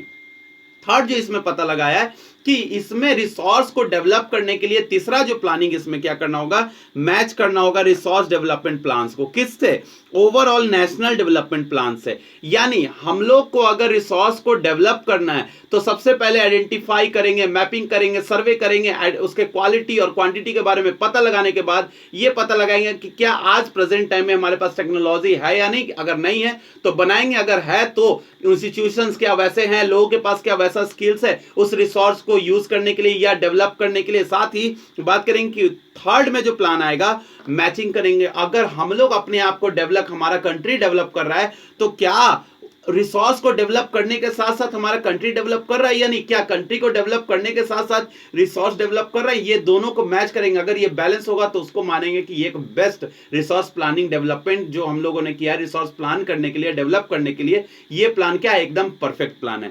तो यही हम लोग को क्या करना था, ये बात करना था। अब देखिए नेक्स्ट पॉइंट क्या है, नेक्स्ट पॉइंट आपको दिख रहा होगा, the availability of the resource is necessary condition for the development of any region. देखिए किसी भी रीजन में अगर रिसोर्स को, अगर मान लेते कि किसी रिसोर्स किसी रीजन में बहुत अच्छे खासे पैमाने में मौजूद है, अगर है तो उस रीजन को आखिर में डेवलप किया जा सकता है, ये याद रखना है। यानी रिसोर्स एक नेसेसरी कंडीशन क्रिएट करता है किसी भी रीजन को डेवलप होने के लिए। बट क्या कभी कभी ऐसा होता है कि रिसोर्स कहीं पे बहुत कम है, कहीं पे बहुत ज्यादा है ना, ये सारा चीज पता चलता है। कुछ ऐसा पता चलता है कि changes in the technology institution में भी हो सकता है कि हिंडर डेवलपमेंट हो, यानी अगर हम लोग डेवलप भी कर गए, क्या हमारी टेक्नोलॉजी उस टाइप से डेवलप नहीं किया, या हो सकता है कि रिसोर्स को डेवलप करें, हमारे पास अवेलेबिलिटी तो है बट कहीं ना कहीं रिसोर्स डेवलपमेंट करने के लिए हमारे पास टेक्नोलॉजी नहीं है, इंस्टीट्यूशंस नहीं है। तो ये सब ये बताता है कि ऑप्शंस बताता है। साथ ही there are many regions of the country rich in resource, हो सकता है आपको पता होगा दिल्ली वाला मैंने एग्जांपल दिया, मुंबई वाला एग्जांपल दिया, वो क्या है, वो सब रीजन में रिसोर्सेज की कमी है बट कहीं ना कहीं क्या है, डेवलप बहुत ज्यादा है। और कुछ ऐसे रीजन है जहां पे रिसोर्सेज की कमी है, जैसे कि आप देखिएगा हमारा बिहार हो गया, आप देखिए कि किसी रीजन में आप देखिए कि रिसोर्सेज की बहुत बड़े मात्रा में पैमाने में मौजूद है, क्या झारखंड हो गया, छोटा नागपुर, प्लेटी, छत्तीसगढ़, ये सब वाला जो रीजन है वहां पे बड़े पैमाने पे मौजूद है रिसोर्सेज, लेकिन कहीं ना कहीं वो इकोनॉमिकली क्या है, बैकवर्ड रीजन है। तो इससे हम लोग को ये पता चलता है कि जो रिसोर्स है हमारे पास, वो रिसोर्स होने से नहीं होगा, वहां को डेवलप करना, उस लोगों को स्किल्स उसके अंदर डालना, बहुत सारे चीज होंगे जो उनको डेवलपमेंट के लिए क्या जो रोल प्ले करेगा। Next, on a contrary, there are the some regions where have a poor resource but the economically develop. अब मैंने दिल्ली और क्या मुंबई वाला एग्जांपल दिया। तो अच्छा ये बताइए, वैसा जगह जहां पे रिसोर्स कम है बट डेवलपमेंट ज्यादा, दिल्ली, मुंबई, अब ये बेंगलुरु वगैरह ये सब देख सकते हैं। अब वैसा जगह जहां पे रिसोर्स ज्यादा बट डेवलपमेंट कम है, तो आप लोग देखिए झारखंड, छत्तीसगढ़, छोटा नागपुर, प्लेटी वाला रीजन, ये सारा चीज देख सकते हैं, है ना। आप देखिए कि विंड एनर्जी, सोलर एनर्जी बहुत ज्यादा कहां, राजस्थान में, गुजरात में डेवलपमेंट कम है। साथ ही अरुणाचल प्रदेश में वाटर रिसोर्स बहुत ज्यादा बट डेवलपमेंट क्या है, कम है। ये सारा चीज देखने को एग्जाम्पल मिलता है। अब देखिए रिसोर्स क्या है, तो रिसोर्स मैंने यहां पे लिखा है, रिसोर्स लालची लोगों का क्या होता है, अट्रैक्शन होता है। ये सही बात है, जो भी लोग होते हैं जिनको रिसोर्स की बहुत ज्यादा जरूरत है बेचने के लिए, प्रॉफिट कमाने के लिए, वो क्या अट्रैक्शन का काम करता है। जैसे कि आप देखिए हिस्ट्री हमारा जो कॉलोनाइजेशन जो टाइम पीरियड है, रिच रिसोर्स हमारा जितने भी कॉलोनीज रहे हैं ब्रिटिशर्स के या अदर कंट्री के, वो सारे कॉलोनीज में रिसोर्सेज की बहुत बड़े पैमाने पे मौजूद थे। यानी इसे ये तो पता चलता है कि कंट्री की जो कॉलोनाइजेशन पीरियड में ये पता चला कि जितने भी बाहरी आक्रमणकारी थे या इन्वेडर्स लोग थे, उन्होंने क्या क्या किया, उसी कंट्री को अपना गुलाम बनाया जिसमें जहां पे बहुत ज्यादा बड़ी मात्रा में क्या थे, रिसोर्सेज थे, बट डेवलपमेंट नहीं था। लेकिन फॉरेन इन्वेडर से पता, अब देखिए it was a primarily the higher level of technology development of the colonizing country that they helped them to exploit resource। अब देखिए वो लोग क्यों एक्सप्लॉइट किए हमारे रिसोर्सेज को, आपको ये पता होना चाहिए। वो टेक्नोलॉजी में हमारे से आगे थे, हमारे रिसोर्सेज को ले गए, उस टेक्नोलॉजी से बना के उन्होंने कुछ नया सामान बना के, ये इट मींस ऐसा कह सकते हैं कि वो टेक्नोलॉजिकली क्या थे, डेवलप थे, और टेक्नोलॉजिकली डेवलप होने के कारण हमारा जो रिसोर्स था उन्होंने क्या किया, उसका एक्सप्लॉइट किया, और इसके कारण से other region establish the supremacy of the country. यही कारण है कि उन्होंने अलग अलग रीजन पे क्या अपना सुपरमेसी जो पावर को क्या किया, इंस्टॉल्ड किया। तो ये याद रखना है। देखिए यहां पे मैंने एक पिक्चर बनाना है कि कुछ लोग होते हैं जो पैसे के लिए रिसोर्सेज को एकदम क्या करते हैं, बहुत ज्यादा उसका क्या कहते हैं, एक्सप्लॉइट करते हैं। देखिए अब नेक्स्ट देखिए, What did India learn from colonization? आपको ये पता लगाना है कि इंडिया को क्या सीखना चाहिए colonization पीरियड से। तो सबसे पहले resource can contribute development only when they are accompanied by the appropriate technology development and institutional changes। देखिए रिसोर्स हमारे लिए डेवलपमेंट में तभी कंट्रीब्यूशन में रोल प्ले कर सकता है जब एप्रोप्रिएट हमारे पास टेक्नोलॉजिकल डेवलपमेंट हो, साथ ही इंस्टीट्यूशन में चेंजेस किया जाए, यानी प्रॉपर टाइप से एकदम इंस्टीट्यूशन उस लाइक का बनाया जाए, टेक्नोलॉजी उस लाइक का हो, तभी रिसोर्स हमारे डेवलपमेंट में हमारा हेल्प कर सकता है, नहीं तो नहीं। ये कौन बताता है, हमारा कॉलोनाइजेशन पीरियड बताता है। क्यों, उनके पास टेक्नोलॉजी थी, उन्होंने हमारे रिसोर्सेज को क्या किया, एक्सप्लॉइट किया। तो अगर हमारे पास अगर प्रॉपर टेक्नोलॉजी होगा तो हम उस रिसोर्सेज को अच्छे तरीके से एक्सप्लॉइट तो नहीं करना चाहेंगे, अच्छे तरीके से उसका यूज करेंगे। तो ये हमारा कॉलोनाइजेशन पीरियड से हम लोग को ये पता चलता है, ये सीखने की चीज है। अब देखिए नेक्स्ट पॉइंट क्या है, कंजर्वेशन ऑफ रिसोर्स। देखिए कंजर्वेशन ऑफ रिसोर्स एक्चुअली में क्या होता है, कंजर्वेशन ऑफ रिसोर्स हमारे लिए जरूरत क्यों है, तो याद रखना है because over utilisation and irregular consumption can lead to socio economic and environmental problem. अगर कोई रिसोर्सेज को ओवर यूटिलाइज करता है, इरेगुलर कंजप्शन करता है, उसका बड़े पैमाने पे जितना मन कर रहा है उतना कंजप्शन कर रहा है, तो कहीं ना कहीं क्या जन्म लेगा, उससे क्या आगे आएगा, पता लगेगा कि सोशियो इकोनॉमिक जो है और इन्वायरमेंटल प्रॉब्लम्स क्या हो जाएंगे, बढ़ जाएंगे। ये क्या है, रिसोर्स को अगर कंजर्व ना किया जाए तो हम लोग को मिलेगा। इसीलिए हम लोग को क्या रिसोर्स को क्या करने की जरूरत है, कंजर्व करने की जरूरत है। कुछ लोग थे, उन्होंने क्या किया, रिसोर्सेज को कंजर्वेशन के लिए बहुत सारे यहाँ पे एग्जांपल दिए। जैसे कि आपको पता होगा how did Gandhi ji express his concern about the conservation of the resources. तो याद रखना है, गांधी जी ने बोला था the earth provide enough to satisfy every man's needs, यानी but not every man's needs. Gandhi ji का कहना है कि ये जो अर्थ है ना, सभी लोगों के जरूरतों को पूरा कर सकता है, बट प्रॉब्लम यहां पे ये है कि ये सारे लोगों का ग्रीड्स को पूरा, लालची लोगों का लालच को नहीं भर सकता है, कभी भी उनका पेटियों को नहीं भर सकता है। उनके जरूरतों को तो पूरा कर सकता है, लेकिन उनको इतना कमा के नहीं दे सकता है कि वो मालामाल हो जाए, एकदम पैसे से एकदम भर जाए, है ना। गांधी जी का एक और मानना था, क्या था, he was against mass production. Gandhi ji का कहना था कि मास प्रोडक्शन के हम अगेंस्ट हैं। साथ ही इनका कहना था कि प्रोडक्शन हो, रिप्लेस करना चाहिए मास प्रोडक्शन को, किससे, प्रोडक्शन बाय दी मासेस से। जैसे समझिए, एक फैक्ट्री में बहुत सारी चीजें एक समय में बनती है, तो इसके अगेंस्ट थे। गांधी जी कहते थे बहुत सारे लोग मिलके बहुत सारे चीजों को बनाइए। किनका कहना था, गांधी जी का कहना था। तो गांधी जी का नॉर्मली माइंडसेट क्या था, बहुत अच्छा था। अब देखिए, कुछ लोग थे जिन्होंने क्या किया, कुछ टाइम पीरियड था जिनमें कहीं ना कहीं कंजर्वेशन ऑफ रिसोर्सेज के बारे में बात किया गया, जहां पे क्लब ऑफ रोम या 1968 में आपको दिखता है, सबसे पहले क्या, रिसोर्स के कंजर्वेशन को लेके उन्होंने क्या किया था, हाईलाइट्स किया था मुद्दा को। फिर 1974 में शुमासर स्मॉल ब्यूटीफुल थिंग, जो नाम से आपका दिख रहा होगा बुक, ये आपको दिख रहा होगा, प्रमोट किया था गांधीयन फिलॉसफी को। और यहाँ पे एक 1987 में ब्रुटलैंड कमीशन का जो रिपोर्ट था, वो भी बताता है रिसोर्स को किस तरीके से कंजर्व किया जाए सस्टेनेबल डेवलपमेंट्स के लिए। मीटिंग और सारा चीज इसने किया। साथ ही अर्थ जो समिट रियो दी जेनेरियो कब हुआ था, 1992 में। तो यहाँ एजेंडा 21 को क्या किया गया था, बनाया गया था, कहाँ, रियो दी डिक्लेरेशन में। तो आपको ये गाइडलाइंस बनाया गया था कि सस्टेनेबल डेवलपमेंट किस तरीके से हो, बिना इन्वायरमेंट को डैमेज किए हुए। तो ये आपका थोड़ा सा था, मैं ये सारा डिस्कस करूंगा एकदम, जो वीडियो मैं एकदम बड़े पैमाने पे लेके आऊंगा, जो कहीं ना कहीं 3-4 घंटे में होगा, वो पूरा डिस्कस वहां पे मुद्दा किया जाएगा हर टॉपिक को। आप नॉर्मली इसको पढ़ के क्या कर सकते हैं, खत्म कर सकते हैं। देखिए, लैंड रिसोर्स क्या बता रहे हैं, तो लैंड रिसोर्स में आपको पता होना चाहिए कि हम लोग जमीन के ऊपर रहते हैं, यानी हमारा जो सर्वाइवल एरिया है वो कहाँ पे है, जमीन के ऊपर रहते हैं। तो कहीं ना कहीं हम लोग बहुत सारी इकोनॉमिक एक्टिविटी कहाँ पे करते हैं, तो लैंड के ऊपर करते हैं। और बहुत सारे ऐसे भी चीजें जो लैंड के ऊपर होते हैं, जैसे कि and we are use to different ways, यानी अलग अलग तरीकों से हम लोग लैंड का यूज करते हैं। तो कहीं ना कहीं इस जमीन का, इस धरती का यूज हम लोग अलग अलग तरीकों से करने के साथ हम लोग इस पे रहते भी हैं। लेकिन अगर बात किया जाए तो क्या land is a natural resource, आपको पता होना चाहिए कि लैंड क्या है, एक नेचुरल रिसोर्स है, और ये हमारे लिए बहुत ज्यादा सो इंपॉर्टेंट है। अब देखिए, एग्जाम्पल में नेचुरल वेजिटेशन आपको मिल जाएगा, वाइल्ड लाइफ मिल जाएगा, ह्यूमन लाइफ मिल जाएगा, इकोनॉमिक एक्टिविटीज यहाँ पे होगा, ट्रांसपोर्टेशन, कम्युनिकेशन सिस्टम, सब कहाँ पे हम लोग को नॉर्मली देखने को मिलता है, तो लैंड के ऊपर देखने को मिलता है। इसलिए कह सकते हैं land is a asset of finite magnitudes, यानी फाइनाइट मैग्नीट्यूड्स, ये हमारा एक ऐसा एसेट है जिसका मैग्नीट्यूड क्या एकदम फाइनाइट है।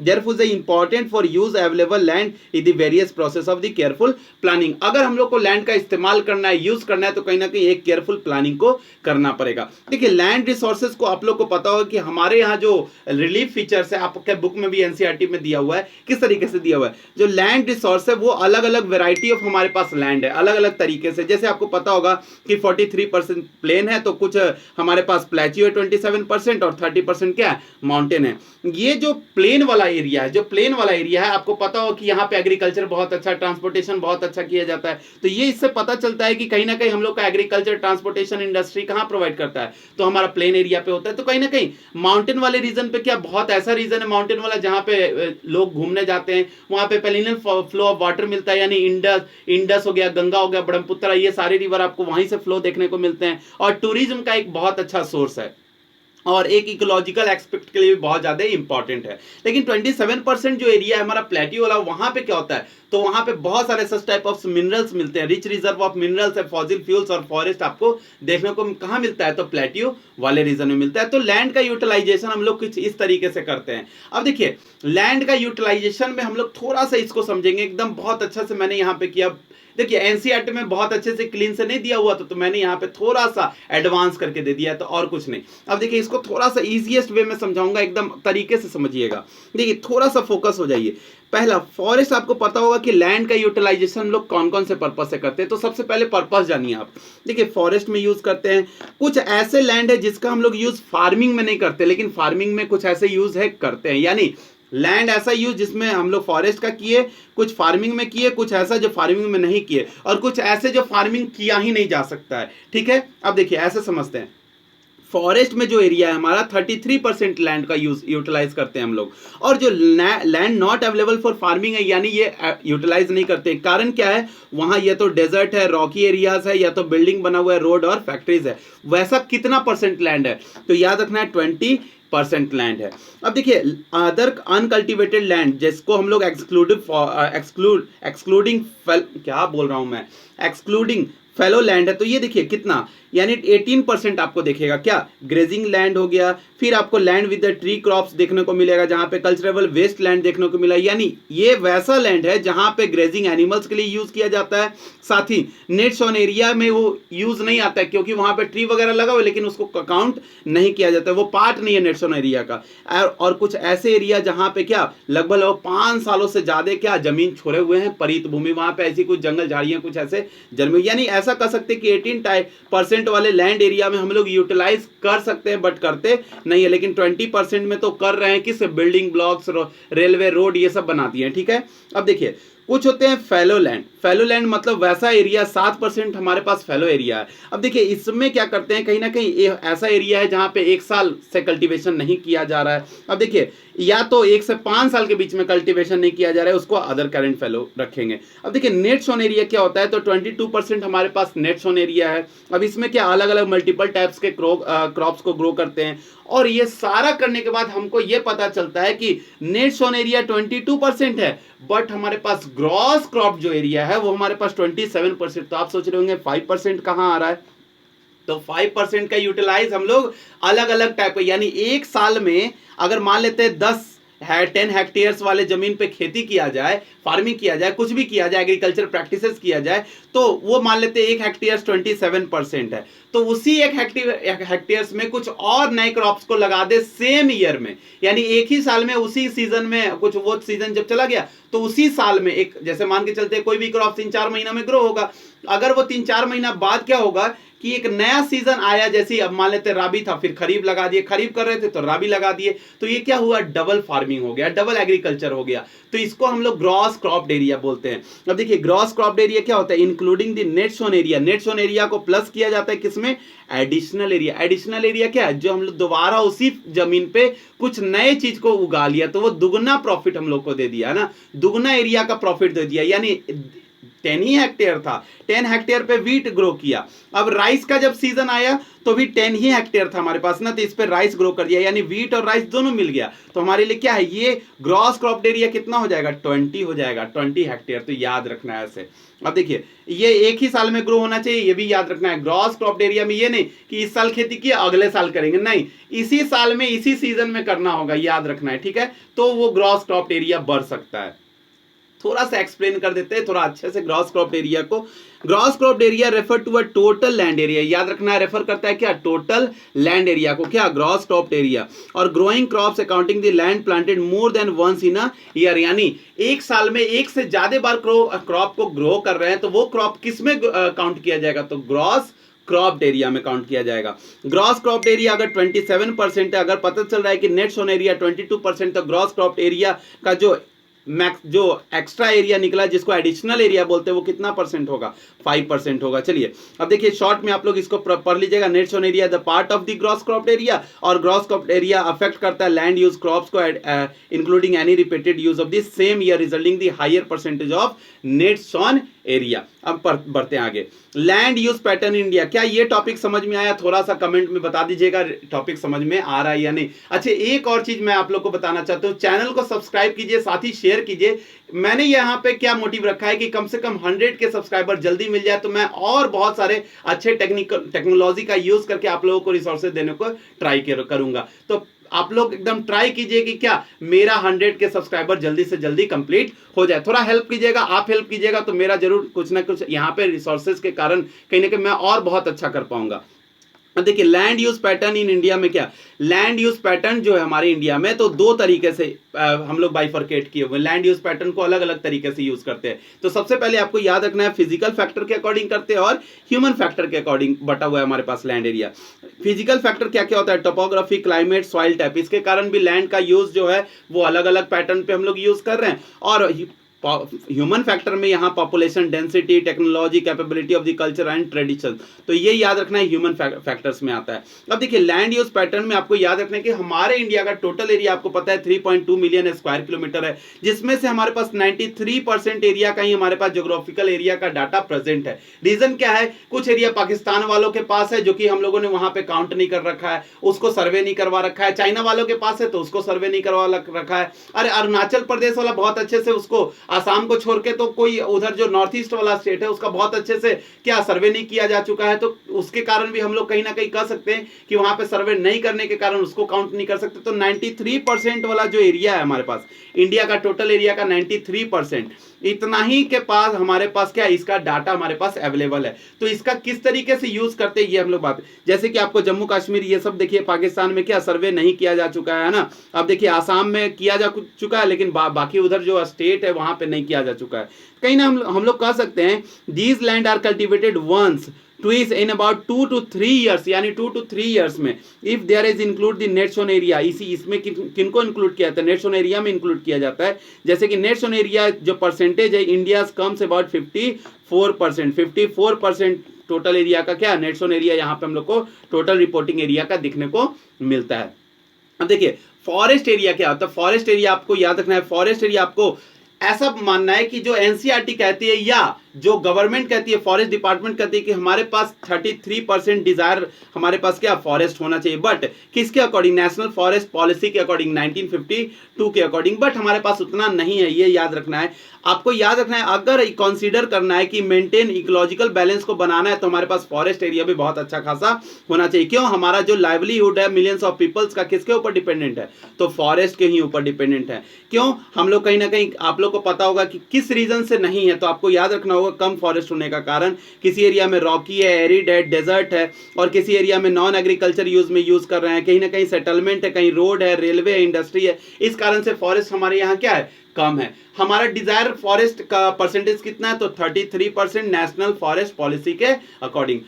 अब ये लैंड डिग्रेडेशन क्या बताता है, तो लैंड डिग्रेडेशन के में ये समझना है कि a continuous use of land over a long period of time without taking appropriate measures to conserve and manage it to result in the land degradation. देखिए इसमें ये याद रखना है कि अगर लंबे समय तक किसी अच्छे प्रोसेस के बिना अगर लैंड का हम लोग यूटिलाइज करेंगे तो क्या होगा, कहीं ना कहीं अगर कंजर्व नहीं करते, उसको अच्छे से मैनेज नहीं करते हैं, तो कहीं ना कहीं रिजल्ट में क्या मिलेगा, लैंड डिग्रेडेशन दिखने को मिलेगा। अब देखिए it turns to serious repercussions of the society and the environment, ये सोसाइटी और इन्वायरमेंटल के लिए दोनों के लिए क्या है, बहुत ज्यादा प्रॉब्लम है। अब देखिए प्रेजेंट में अगर बात करें there are about 130 millions of hectares of land degraded in land in India में 130 मिलियंस ऑफ हेक्टेयर्स लैंड जो है डिग्रेडेड है। साथ ही 28% जो लैंड है कहीं ना कहीं फॉरेस्ट डिग्रेडेड एरिया में, 56% जो लैंड है जो वाटर इरोडेड एरिया में पड़ते हैं। तो कहीं ना कहीं हम लोग ऐसा कर सकते हैं कि कुछ एरिया सलाइन है और कुछ एरिया अल्कलाइन डिपॉजिट से क्या इसमें ढके हुए, तो हम लोग को ये पता चलता है कि ये एरिया हमारे लिए पूरा कहीं ना कहीं बहुत यूज का ही नहीं है, क्योंकि ये लैंड डिग्रेडेशन वाला एरिया है। और लैंड डिग्रेड इसका सबसे बड़ा कारण क्या है, कुछ ह्यूमन एक्टिविटीज हैं सच एज डिफॉरेस्टेशन हो गया, ओवरग्रेजिंग हो गया, माइनिंग हो गया, क्वायरिंग हो गया, ये सब क्या कर रहे हैं, लैंड डिग्रेडेशन को क्या करते हैं, बढ़ावा देते हैं। चलिए नेक्स्ट टॉपिक जो है causes of the land degradation, पहला माइनिंग एक्टिविटी, दूसरा ओवर ग्रेजिंग, तो तीसरा जो आप देख रहे होंगे ओवर इरिगेशन है, फोर्थ इंडस्ट्रियल एक्टिविटी है। तो ये आपका क्या है, causes of the land degradation, आप लोग इसको पढ़ लीजिएगा। मैं थोड़ा सा एक्सप्लेन कर लेता हूं। जैसे माइनिंग एक्टिविटी कैसे होता है, जैसे किसी भी रीजन में आप छोटा नागपुर वाले प्लेट्यू में चल जाइए, ये सारा वाले रीजन में माइनिंग बहुत बड़े पैमाने पे होती है। तो क्या पहले उस पूरे खेतों में से फॉरेस्ट को कट कर दिया जाता है,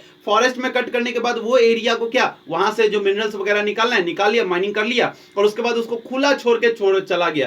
कहीं ना कहीं वहां से फॉरेस्ट भी कट हो गया, वो एरिया भी गड्ढा खन के चला, तो वो एरिया कहीं ना कहीं आस पास वाले एरिया को लैंड डिग्रेडेड होगा, या वो भी एरिया हमारे लिए मिसयूज, उसका कहीं ना कहीं यूज ही में नहीं आएगा, तो वो पूरा मिसयूज कर दिया उसने एरिया को। अब वो कहीं ना कहीं माइनिंग एक्टिविटी उसका एग्जाम्पल है। ओवरग्रेजिंग क्या है, एकदम खाली जमीन पे पेड़ पौधे हैं छोटे छोटे, उसको चारा पूरा चरवाहे के लिए छोड़ दिया जाता है खुले तरीके से, वो छोटे छोटे पेड़ पौधों को भी खा जाते हैं जानवर। तो इससे क्या होगा, लैंड डिग्रेडेशन, वो पूरा फॉरेस्ट कवर बढ़ेगा नहीं, और लैंड डिग्रेडेशन का ये भी क्या बनेगा, कारण बनेगा। ओवर इरिगेशन, बड़े पैमाने पे हम लोग अगर पानी का बहाव करें, जैसे आप लोग को दिखा होगा पंजाब, हरियाणा, वेस्टर्न उत्तर प्रदेश, ये सब एरिया में ओवर इरिगेशन के कारण लैंड का डिग्रेडेशन देखने को मिलता है। इंडस्ट्रियल एक्टिविटीज, जो सेरेमिक इंडस्ट्री है बहुत बड़े बड़े पैमाने पर होती है, जो ग्राइंडिंग मिनरल्स, लाइमस्टोन और सीमेंट इंडस्ट्री होती है, ये सब क्या करती है, धूलकण बहुत ज्यादा उड़ाती है। तो ये क्या करती है, जाके जमीन पे धूलकण बैठ जाती है और क्या, वाटर को एब्जॉर्ब नहीं कर पाती है। क्या, सॉइल जब अगर एब्जॉर्ब भी करती है तो वो केमिकल्स के साथ नीचे जाती है, वाटर टेबल को भी डैमेज कर दिया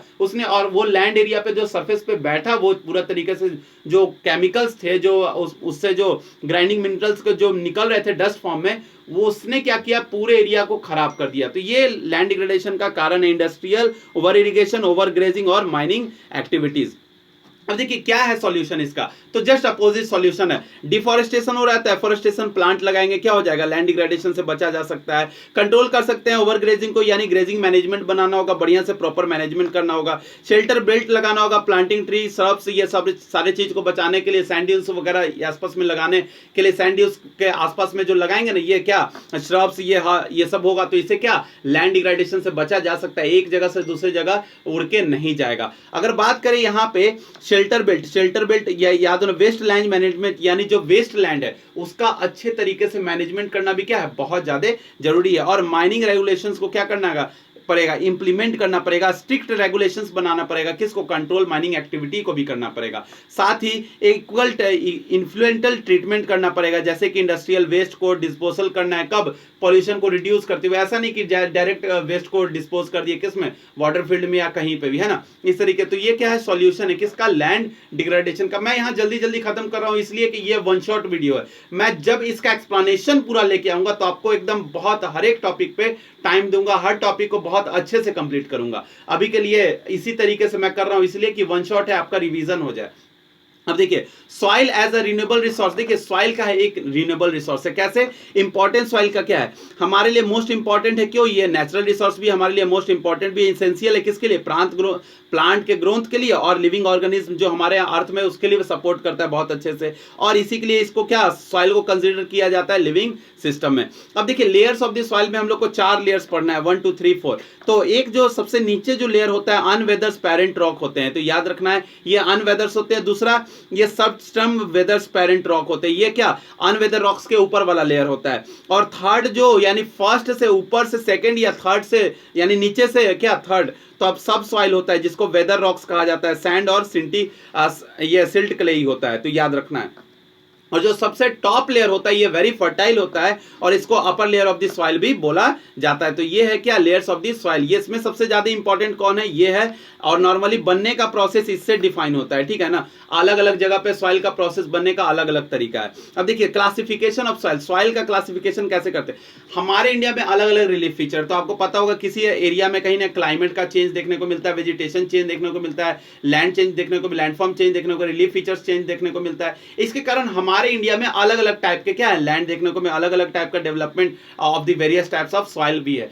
हमारे इंडिया में अलग अलग टाइप का सॉइल है, और ये क्लासिफिकेशन ऑफ सॉइल में हम लोग क्या पढ़ेंगे, एलुवियल के बारे में जानेंगे, अलग अलग सॉइल को। पहले एलुवियल समझ लेते हैं। देखिए एलुवियल सॉइल क्या है, ये आपको याद रखना है, नॉर्दर्न इंडिया में जो मिलने वाले सॉइल है इसको एलुवियल सॉइल कहते हैं, और ये 3 रिवर से मिलकर बना हुआ है। ये सॉइल का फॉर्मेशन 3 रिवर ने किया है, इंडस, गंगा और ब्रह्मपुत्र। तो ये याद कर रखना है, ये हिमालयन रिवर है तीनों, इसने फॉर्मेशन किया है। इसमें सैंड, सिल्ट, क्ले एक वेरियस प्रोपोर्शन में मिलते हैं। एलुवियल सॉइल देखिए यहाँ पे कलर दिया हुआ है, मोस्ट वाइडली स्प्रेड है नॉर्दर्न प्लेन में, तो आपको याद रखना है। एलुवियल सॉइल 2 पार्ट में डिवाइडेड है, तो आपको याद है, एक खादर और एक भांगर। भांगर को ओल्ड एलुवियल सॉइल बोलते हैं, खादर को न्यू एलुवियल सॉइल बोलते हैं। जैसे इसको याद करने का टेक्निक एकदम दिमाग में डाल लीजिए कि भांगर मतलब भांग पुराने जमाने में यूज किया जाता था, तो भांगर ओल्ड एलुवियल सॉइल पुराना टाइम पीरियड का है। अगर खादर जो आज खाद जो नए समय में यूज किया जाए, it means new alluvial soil कौन है, खादर है, तो याद रखना है। और लोअर कंसंट्रेशन ऑफ कंकर किसे मिलेगा, खादर में मिलेगा। मोर फर्टाइल कौन है, खादर है। मोर फर्टाइल यानी अगर बात करें फाइन पार्टिकल किसका अच्छा है, तो खादर का है।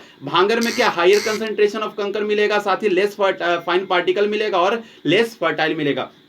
देखिए हिमालयन एरिया है, साथ ही भावर बेल्ट आपको दिख रहा होगा, तराई एरिया दिख रहा होगा। खादर देखिए यहाँ पे ऊपर ब्राउन कलर में दिख रहा है, ये खादर है, और नीचे ग्रीनिश ये सारा क्या है, भांगर है। तो आपको याद रखना होगा। देखिए ब्लैक सॉइल क्या होता है, ब्लैक कॉटन सॉइल भी इसको बोला जाता है, साथ ही रेगुलर सॉइल भी बोला जाता है। गुड़ जो होता है आप लोग जानते होंगे, जैगरी वगैरह, ये हमारे एरिया में गुड़ वगैरह बोला जाता है। आप लोग बताइएगा कमेंट में आपके एरिया में क्या बोला जाता है। तो नॉर्मली रेगुलर सॉइल किसको बोला जाता है, ब्लैक सॉइल को ही बोला जाता है। इसमें कॉटन बहुत अच्छा ग्रो होता है, इसलिए इसको ब्लैक कॉटन सॉइल भी बोला जा सकता है। ये बना कैसे, लावा के फ्लो से बना है। कहां पे है, महाराष्ट्र में, सौराष्ट्र में, मालवा और मध्य प्रदेश, छत्तीसगढ़ में मिलता है।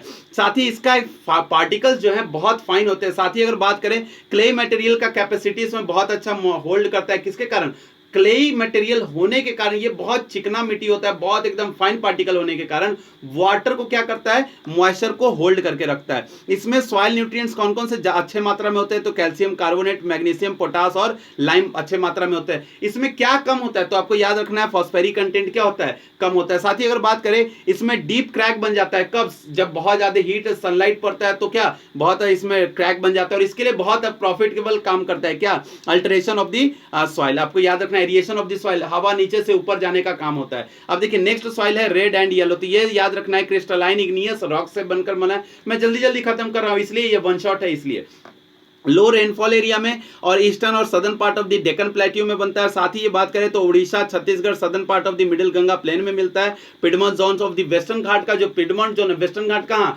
आपको महाराष्ट्र, ये सब जो वेस्टर्न जोन वही एरिया है, गोवा वगैरह वाला। तो सॉइल डेवलप रेडिश कलर कब आता है, आयरन का डिफ्यूजन होने के कारण और मेटामॉर्फिक रॉक्स का इसमें डिफ्यूजन होने के कारण। येलो कलर कब आएगा, हाइड्रेटेड फॉर्म होगा तो क्या हो जाएगा, येलो फॉर्म बन जाएगा। साथ ही बात करें लेटराइट सॉइल, तो लैटिन वर्ड से बना हुआ है, लैटिन वर्ड लेटर से बना हुआ है, इसका मतलब क्या होता है, ब्रिक होता है। तो याद रखना है। अब ये लेटराइट सॉइल डेवलप कब होता है, हायर टेम्परेचर में। देखिए अगर वीडियो ज्यादा फास्ट होता है तो थोड़ा सा स्लो कर लीजिएगा, क्योंकि मैं जल्दी जल्दी खत्म कर रहा हूं, वन शॉट वीडियो है, ठीक है। अब देखिए हैवी रेनफॉल होने, जहां पे लेटराइट सॉइल है वहां पे हैवी रेनफॉल और टेम्परेचर हाई रहता है। साथ ही इंटेंस लीचिंग होता है, कारण क्या होता है, हैवी रेन होने के कारण। अच्छा यहाँ पे ह्यूमस कंटेंट क्या मिलेगा, वेरी लो मिलेगा। कारण है माइक्रो ऑर्गेनिज्म, ये सब क्या हो जाते हैं, जल जाते हैं। साथ ही कारण क्या, बैक्टीरिया, ये सब सारे चीज बर्बाद हो जाते हैं। कारण है टेम्परेचर हाई होने के कारण। कहां मिलेगा, कर्नाटका, केरला, तमिलनाडु, मध्य प्रदेश और hilly areas of the Odisha और आसाम वाले एरिया में। अच्छा आफ्टर बहुत अच्छा एडॉप्ट अगर हम लोग टेक्निक्स को अच्छा यूज करें तो कहीं ना कहीं इस एरिया में कर्नाटका, केरल, तमिलनाडु में अच्छे तरीके से ट्री और कॉफी का ग्रो किया जा सकता है। तो ये आपका सॉइल को क्या कवर कर दिया। अब एरिड सॉइल जो लास्ट है, इसका जो कलर होता है ब्राउन टू आप रेड टू ब्राउन ऐसा मान के रखिएगा। सैंडी टेक्सचर होता है, सलाइन इन नेचर होता है, साल्ट कंटेंट वेरी हाई होता है। कॉमन साल्ट का इवोपरेशन मेथड से यहाँ पे हम लोग क्या मान सकते हैं, इसको ऑब्टेन किया जा सकता है। ड्राई क्लाइमेट मिलेगा, हाई टेम्परेचर मिलेगा, इवेपोरेशन रेट यहाँ पे फास्टर होता है, लैक ऑफ ह्यूमस रहता है, मॉइस्चर की कमी होती है। लोअर हॉरिजॉन में क्या कंकर ये सब मिलता है, कहीं ना कहीं इंक्रीजिंग करता है कैल्शियम कंटेंट। डाउनवर्ड में जैसे जाएंगे कैल्शियम कंटेंट बढ़ते जाएगा। कंकर लेयर का फॉर्मेशन कहाँ, नीचे की तरफ रिस्ट्रिक्ट करता है क्या, वाटर के इनफिल्ट्रेशन को। साथ ही अगर प्रॉपर इरिगेशन का फैसिलिटी कर दिया जाए तो इस एरिया को, वेस्टर्न राजस्थान वाला एरिया को भी क्या बहुत अच्छा बनाया जा सकता है, उसका यूज में लाया जा सकता है। तो ये आपका सॉइल खत्म हो गया। अब हम लोग पढ़ेंगे फॉरेस्ट सॉइल के बारे में। तो ये फॉरेस्ट सॉइल क्या होता है, फॉरेस्ट सॉइल मिलता कहां पे, तो याद रखना है फॉरेस्ट सॉइल मिलता है, फाउंड किया जाता है कहां पे, हिली वाले रीजन में या माउंटेनियस एरिया में जहां पे सफिशिएंट रेन फॉरेस्ट हो। अब ये याद रखना है कि फॉरेस्ट सॉइल मिलेगा कहां, तो हिली और माउंटेनियस एरिया में जहां पे सफिशिएंट रेन फॉरेस्ट हो। अगर लॉमी और सिल्टी और वैली स्लाइड जो होता है कोर्स ग्रेन्स का, ये अपर स्लोप पे मिलेगा आपको। दूसरी बात, the soil experience denudations and the acidic with the low humus content, ये याद रखना है, ये किस में होता है, फॉरेस्ट सॉइल में होता है। ये कहां मिलेगा आपको, lower part of the valleys में मिलेगा। आपको ये याद रखना है फॉरेस्ट सॉइल। अब देखिए नेक्स्ट है, अगर सॉइल के बारे में हम लोगों ने पढ़ लिया तो सॉइल इरोजन के बारे में पढ़ना होगा। तो सॉइल इरोजन क्या होता है, तो सबसे पहले ये जानिए कि denudation of the soil cover and the subsequent washing down is describe as the soil erosion. यानी denudation of the soil cover को ही क्या, जो लगातार वॉशिंग डाउन होते जाता है उसको क्या बताया जाता है कि क्या ये सॉइल इरोजन है। तीन टाइप से होता है, तो कौन कौन सा, गली इरोजन, शीट इरोजन और विंड इरोजन। तो हम लोग आइए एक एक करके खत्म करते हैं। गली इरोजन में देखिए ये आपको दिख रहा होगा पिक्चर, इसको गली इरोजन बोला जाता है। तो गली erosion the rapid removal of the soil concentration water flow creating in the deep channels of the riverine.